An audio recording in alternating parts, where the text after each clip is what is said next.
Lynn Whitbeck is the founder and CEO of Petite to Queen and Future Forward Sales. She helps the world by providing sales and leadership programs to achieve more faster.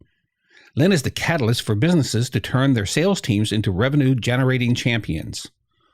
With her crew, Lynn's strategic sales programs help organizations achieve the expanded revenue and business growth that happens when their sales team learns to capitalize on every lead.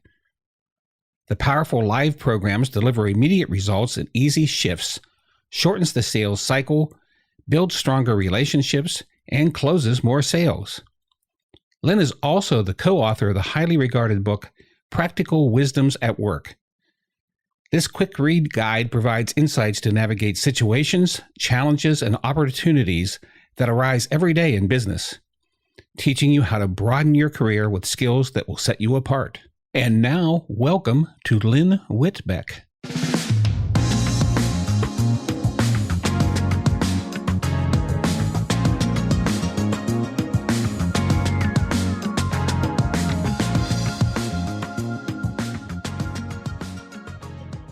Welcome to the Water Cooler Hangout podcast. I'm your host, Bob Poole. For over 45 years, I've been helping sales and marketing leaders and entrepreneurs grow and prosper by creating extraordinary experiences for their customers. Here at the Water Cooler Hangout, we chat with influential and successful guests who share their real-life stories about their careers and companies. Their successes, failures, and stories will resonate with you and leave you wanting to hear more. We'll learn how all of us are connected and how we share the same kind of challenges, fears, wants, needs, and dreams. My sincerest desire is that you hear something today that helps you create the job, the business, and the life you want and deserve.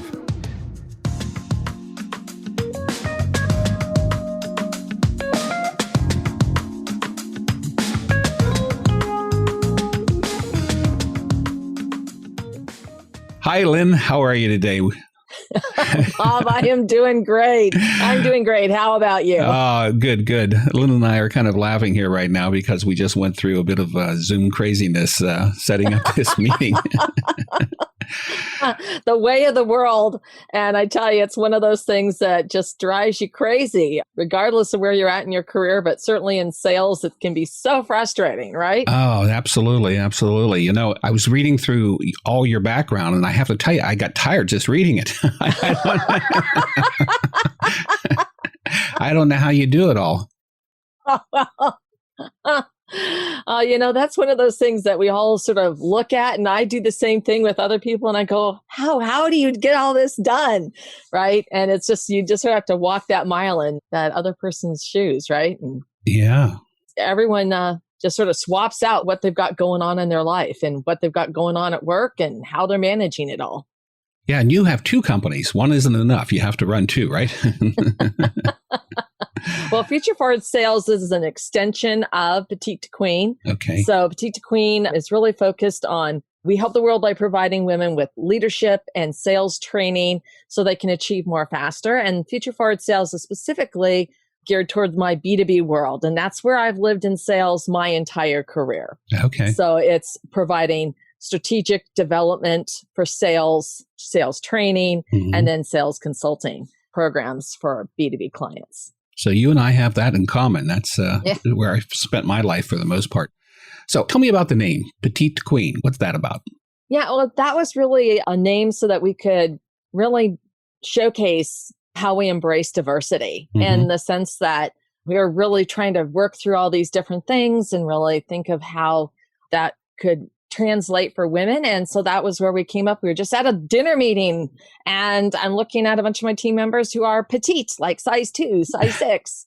And I'm going, like, I'm queen sized. And it was like Petite to Queen, it sort of like captures everyone, non-gender specific, wherever you are in your world, whether you're big or small. No. Very good. Very good. I got it now. I like it. I was wondering. So you've spent most of your time in sales, but it also looks like you kind of have switched now to where you more of a personal development and you're helping people do more than sell.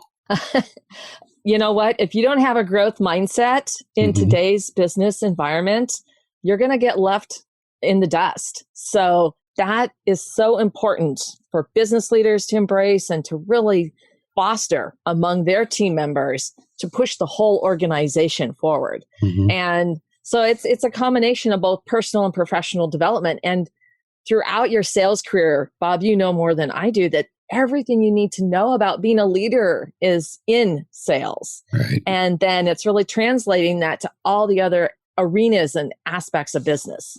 It's funny. I was talking to someone yesterday and the same thing came up. It was sort of, I didn't program it this way, but it was like everyone should have some experience in selling, right? I mean, absolutely. It's a career boost.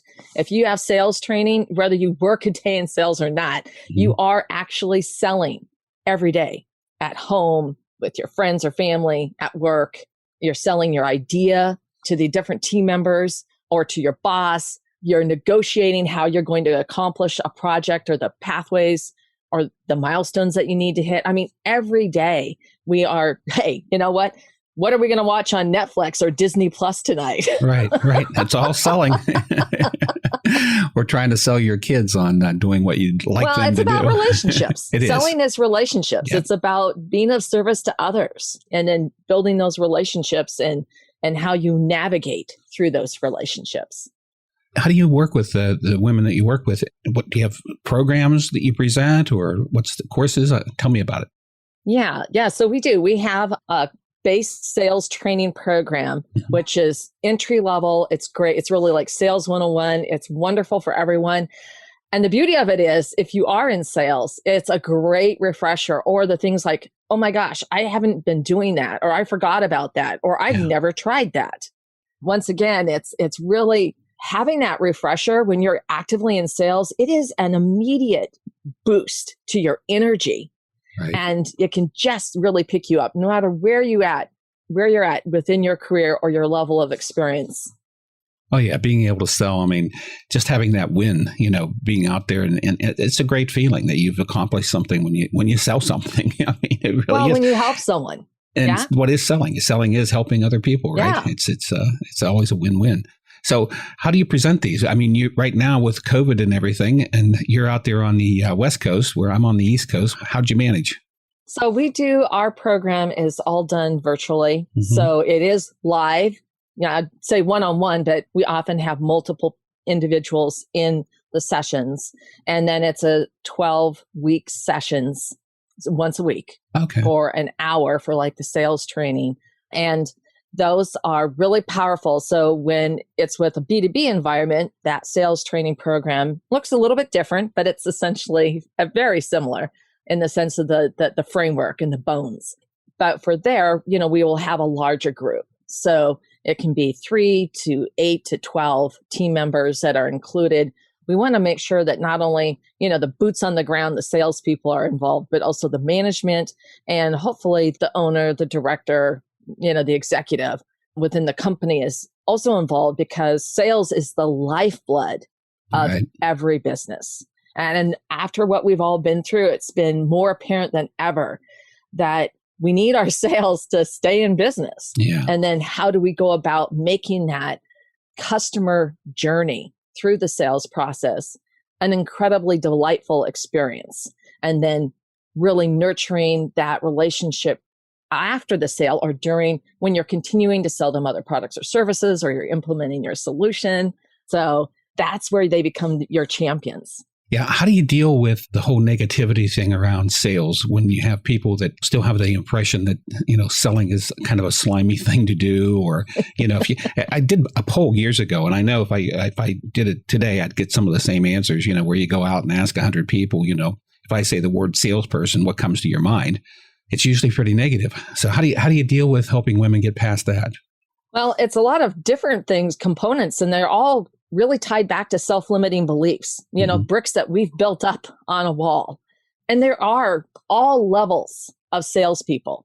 And it's sort of like, when you're making a pie, you can either use really good ingredients and really spend that extra time to present it so it's just beautiful when it's done, because you coated the crust with some egg and dusted it with sugar. Yeah. Or You can get something out of the 7-Eleven store and slap it on the table in a tin pan, right? And it's like the difference is night and day. So that's the same thing with every career. Everyone has encountered the people who are in accounting or operations, customer service, HR, who are just jerks. Okay? Yeah. They've got whatever they've got going on. And there are really people who stand out in every organization. And what's beautiful about sales is sales does lead to leadership positions. When you look around at the leaders within companies, almost all of them have had some kind of sales experience. Right. And the other thing about sales is it's one of the highest paying professions in the world when you're selling B2B relationship high ticket items. And of course, then you can be down in Linoleumville and selling, you can be in like a sales at, I don't know, some kind of retail shop. Right. But that still gives you some sales experience of working with people. And that can lead to, a bigger career in another arena in sales. So tell me about your customers. Are they large companies, small companies, or individuals? Well, they run sort of the gamut. Yeah. But normally it's the B2B clients are smaller businesses. I mean, they can be quite small, like, 10 or 12 employees, where they're really getting started and they're really looking to understand and map their entire customer journey and establish their sales strategy, do that hard work so they know exactly where they're going and they've got that roadmap so they can be a lot more effective and efficient in the process. And then I have the medium-sized companies. So they, could be 100 to 2,000 team members, and they have an established sales staff. And every industry is going through change all the time, but they are also, these are normally leaders who absolutely reject complacency.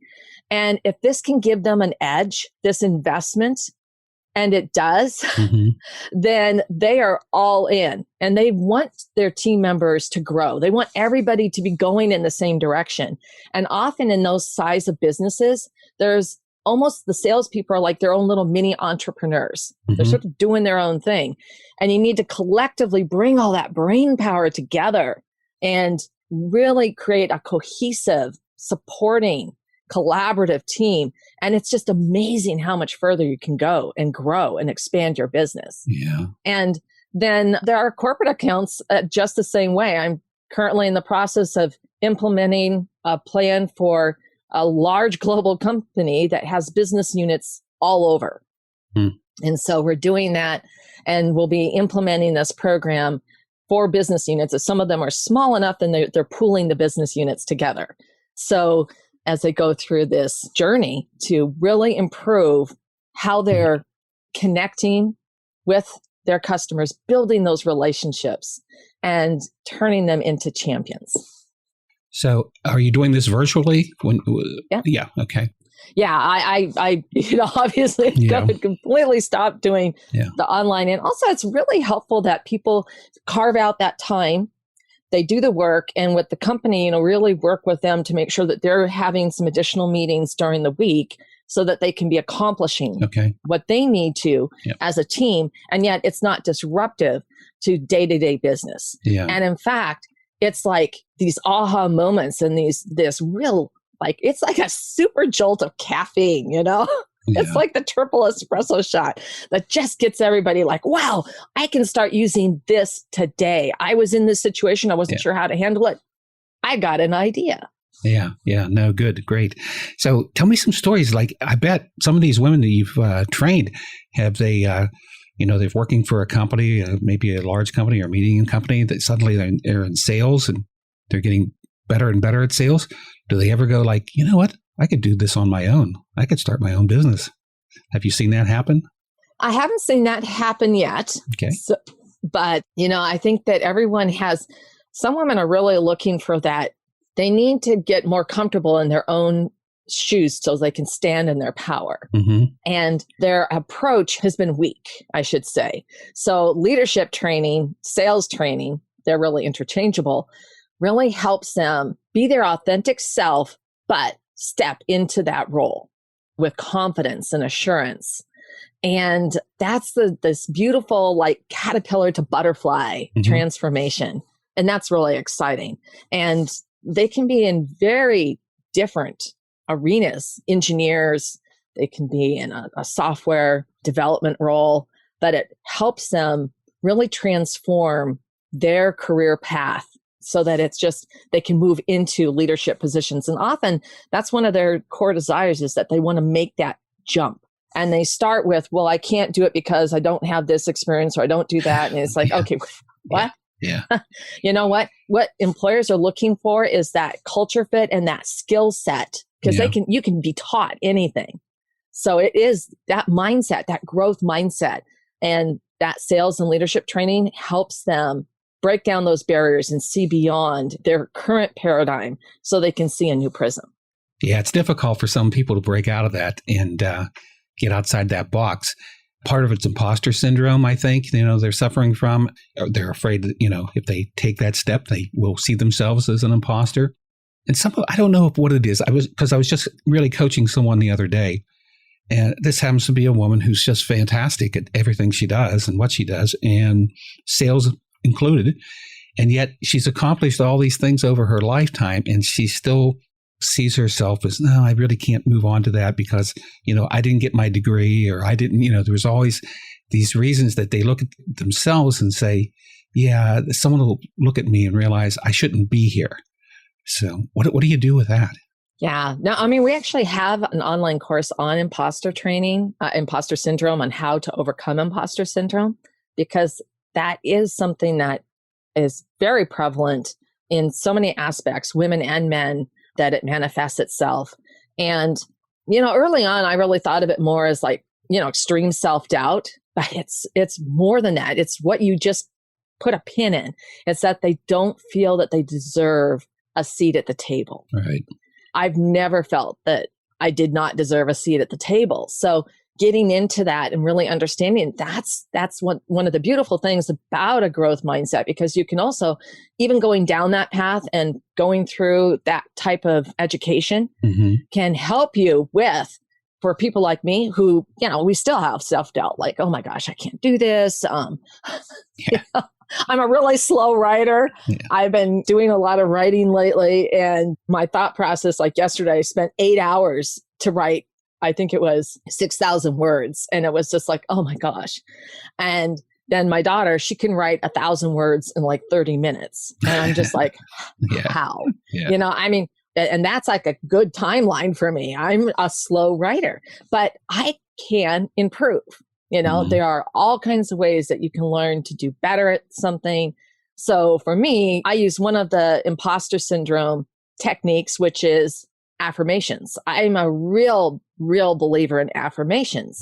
And so whatever it is that you're struggling with, so for me, I'm a slow writer, is that I can create an affirmation for myself that I wake up every morning. And first thing, it's like, I can learn how to be a faster writer, or a better writer, or more effective at writing, however you want to phrase it. Because being fast doesn't necessarily mean quality, right? But that's something that you can do. And I use one every day, which is, and Bob, you're running your own business and all the things that you've got going on. We've been in this huge implementation phase. But it's that there are so many things I get to do today.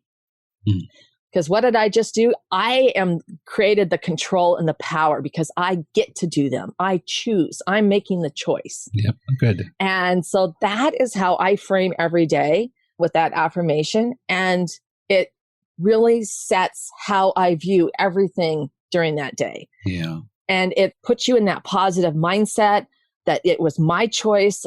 I have the control. And yeah, of course, stuff happens, things come up, but it really frames my day, my week, my month, my year. No. Affirmations have always been a huge part of my life. Although I wonder and have wondered, maybe it's because I'm getting old and cynical. No, not really. But I'm wondering if the younger people, you can tell me because you're working with millennials, do they buy into affirmations? Do they see them as positive? Yeah. Do they? Okay. Yeah, absolutely. And especially when someone will make that effort to give it a try. It's like, I want to be a learn it all, not a know it all. I'm going to give it a try. I mean, it's not going to hurt you to get up in the morning and say something. That the key is to really, when you're using affirmations, is to limit yourself. Don't do more than 3. I mean, if you're trying to take on like, I want to fix 60 different things or change 60 different, it's just too much. So you got to pick 3. Right. And then you got to stay at it. And then you do that every day.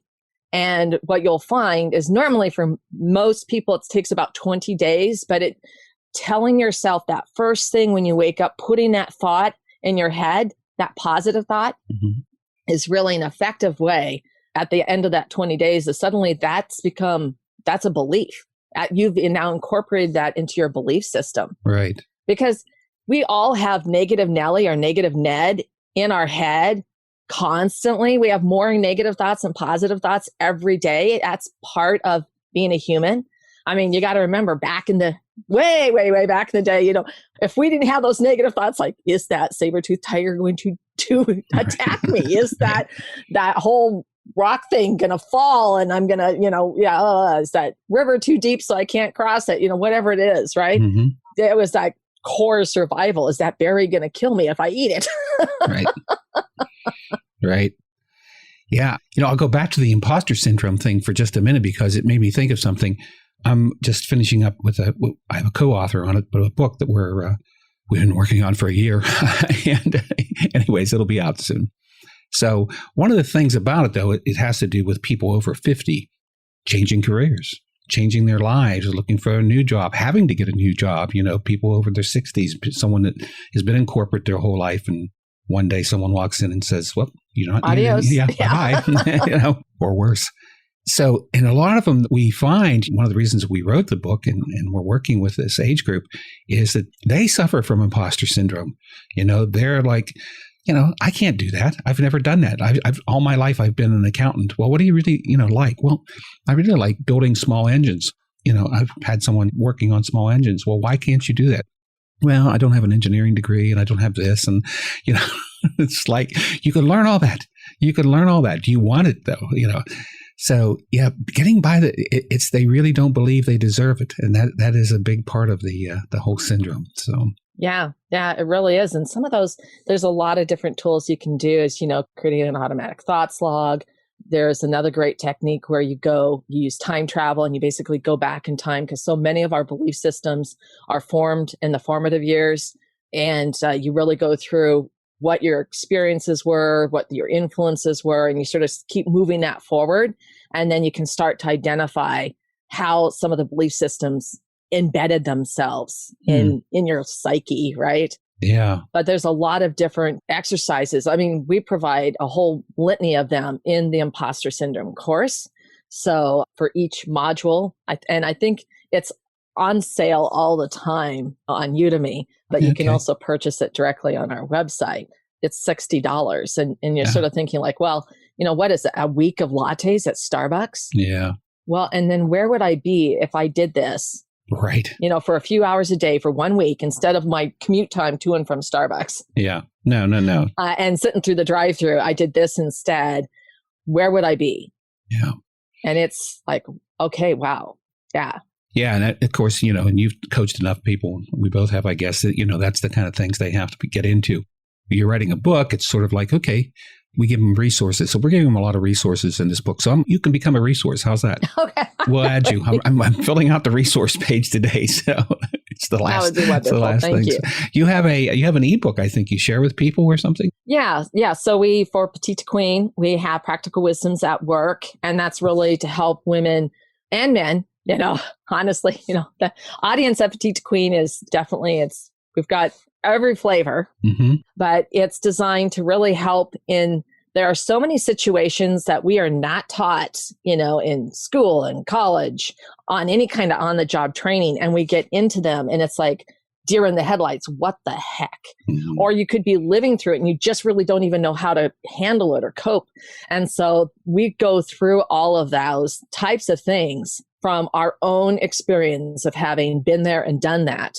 And it's like, do we have to keep paving the road when someone else has already paved the road? And we just need to learn the tools that they used to get that asphalt down, right? Yeah, right. And so that's one of the things that we do there. And to your point, I'm also working on a separate book called The 7 Deadly Sins of Sales, which is for future forward sales. Yeah, good. That sounds good. So how did you get into sales? Wow, my goodness. I got into sales. I will tell you, way back in the day, I think that I found my calling without realizing it when I was a Girl Scout and we had the cookie drive. Yeah. And I was obsessed with getting this exclusive cookie badge. And you had to sell so many boxes of cookies to get it. I mean, it was like this pinnacle to climb. And I hauled my friend, who was this shy, very quiet young girl. I hauled her everywhere with me, selling these Girl Scout cookies.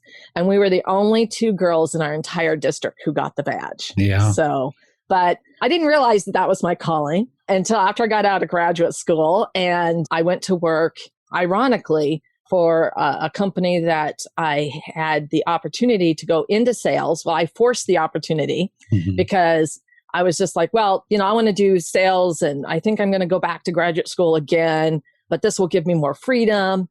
And I mean, I just took to it. Within a month, I was like, oh, well, no. This is what I'm going to be doing. And I did it for the sort of 9 months. I started it in March. By the end of the year, I'd outsold one of the business partners. And by the next year, I was the top salesperson. Very good. And I sort of never looked back. And it was because it answered my own core value of being of service and helping others. Because if I could take one thing off my customer's plate that they didn't ever have to think about again, that it was just handled, I was giving them a gift, a really special gift. And it just really, it still gets me super excited. I can tell. That's what I love about sales, is how we can really be a positive force in the lives of our customers, in the way their businesses operate, the things that they can accomplish, and really doing the heavy lifting and helping them see another side and thinking through problems and bringing them those solutions. Yeah. Wow. It's just my jam. Yeah, no, I get it. I remember a prospect I was talking to one day in his office, and I was asking some questions, finding out what it is that he needed, what his problems were, that kind of thing. And I asked a question. He looked at me, he paused, and he said, I don't know the answer to that. He says, I've never even thought of that question. But he said, that's really important. And he said, thank you for asking that question. And we went off on a whole new path. And at that point, I was one of those, this is one of the reasons why I do what I do. It's helping people and asking questions and thinking of things that they, might not have thought of, and then providing them the solution. I mean, it's great stuff. Yeah. Well, and sometimes they've thought of it, but they haven't looked at it from that angle or taken that approach. And so it can help them sort of widen their viewpoint so that it really helps mitigate risk, right, when you do something like that. Yeah. No, it's just good stuff. I always enjoy talking with salespeople. So I got to speak with a salesperson yesterday too. It's like, 2 days in a row. This is really good, I mean, I love speaking with all my guests, but when I've got someone who's actually been in sales, has been out there and knocking on doors, as we say, or it's the pavement. Yeah. It's a special time. Yeah. And I was going to ask you, I know we started off, you founded the company to work with women, but I did see someone on a man on that was testifying to how great you've made his company and helped his life. So I was like, I know there's more than women there. Oh yeah. Really in the future forward sales world, my B2B world, it's sort of a flip the switch. I'm working with more men than women. And throughout my career, B2B selling big multi-million-dollar deals, I've always worked with a lot of men. Yeah. But like I said, I don't care if your hair is purple and you got tats. It's all good to me, So it's just making those connections and being of service. Yeah. And I think you're correct in that there are more men in those positions, but that's changing. Yep. It started changing years ago. And that's one of the reasons why I have Petite to Queen, is that I want to help be a catalyst for that change, because companies thrive when they have that diversity of thought within their organization. Yeah. I can remember, and this was, one of my only jobs was with 3M company, where I worked for someone else, and I had 2 people that I had to, I had one person that was super salesperson, and she wanted to do supervision too. So I promoted her into supervision. So one of her first jobs was to supervise, if you will, a new salesperson and helping through sales training. Well, he actually, they were like two of the most opposite people. And I knew that, because I sort of like doing that kind of thing. So I'll put these two opposite people together and see how they turn out. Well, she wanted to fire him right away because, he wasn't her, nothing. And he came to me and he's like, get me out of here. So, he says, I'm going to quit if I have to work with her. They stayed together and ended up being the two top salespeople in the whole company and went on to their own careers. And in fact, she went on to found her own company. And he went on to be one of my best friends ever. So yeah, sales is a great place to also make friends and also have relationships that last forever. Yeah, absolutely. I am like that. I'm friends with pretty much every customer I've ever had. Yeah. And we've become personal friends over the years and have stayed connected with them. It's just building that really strong rapport. And sometimes I will say the same thing of working with someone who's very different. Mm. That is really good for you because it pushes you out of your comfort zone. It forces you to flex your style and really reconsider someone else's approach or how they're tackling something. And you can grow so much through that experience, and it does make you stronger and better at what you're doing. Yes, indeed. Well, it's been a pleasure talking with you. I've really enjoyed this. Yeah, Bob, it's been great. It's been great. Thank you so much for having me on your show. Oh, well, and thank you for putting up with all the Zoom craziness at the beginning of it. Well, as I said at the beginning, if that's what the world has to bring to us today, bring it on. Yeah, we got it. All right, you take care, okay? And you. Thank you. Thank you for being here with us today at the Water Cooler Hangout. If you'd like to learn more about the things we talked about, you can read the show notes by going to www.bobpoole.com/podcast. That's www.bobpoole.com/podcast with an S. Take care, and don't forget, listen first and sell later.